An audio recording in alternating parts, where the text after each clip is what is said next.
It needs to be a continuation of the decarbonization of the world. But it's of course a challenging triangle we're faced with. We have to also focus on energy security, access to energy, because there's a billion people not having access to electricity.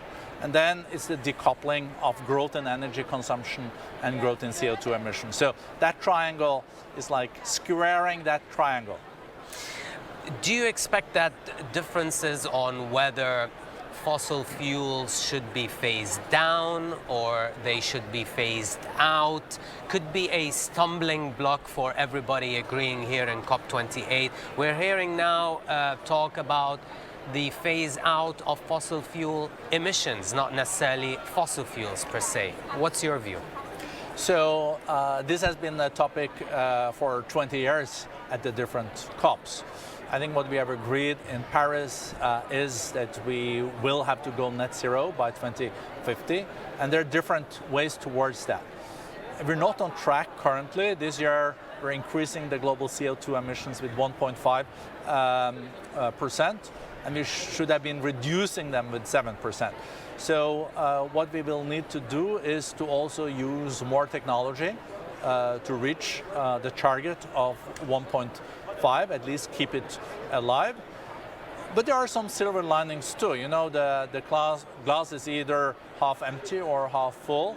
If we met 10 years ago at the COP and I said that we would reduce the price of solar to 1/10, you probably would say I was pretty blue-eyed and naive.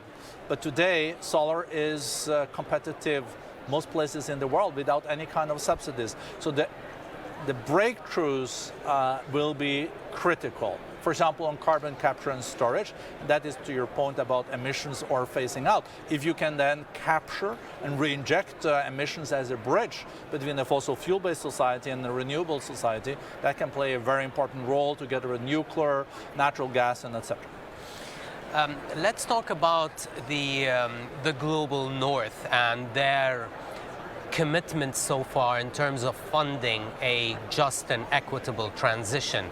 I mean, even the Green Climate Fund, which started, accumulating funds in 2014, never really reached the $100 billion a year. So, is the global north falling behind on their commitments to the global south? Let's see what happens now. I think the Emiratis also pledged a substantial amount of money today. So there is a gap between the Copenhagen commitment and 100 billion still. Maybe the gap is like 25, 30 billion at the most. And hopefully that gap will be closed now. So the Copenhagen moment happens in here in UAE in like 10, 15 years later. So that's too late, but it's better that it happens, that it doesn't happen. I think the agreement on the loss and damage fund was also incredibly important, agreed in Sharm el-Sheikh, but there was no money and there was no agreement on who was going to run the fund. No, it's the World Bank in the first years, and there's money in this, and countries will be eligible that are seeing the worst effects of climate change, developing countries, and most of them unfortunately are in the south. You know, one important thing is that, do you think that really the global south at the moment is faced with a stark choice, which is either to go ahead with climate action or to choose between that or pursuing development? Are they really facing that choice at the moment? It's coming back to the triangle I mentioned at the beginning. We have seen that energy security is incredibly important too. We've seen that in Europe last year. We also know that the hundreds of millions of people that don't even have access to electricity, there will be no development and no poverty eradication. So they will need to have access to energy. But many of these people are living in countries that have very, very low CO2 footprint today.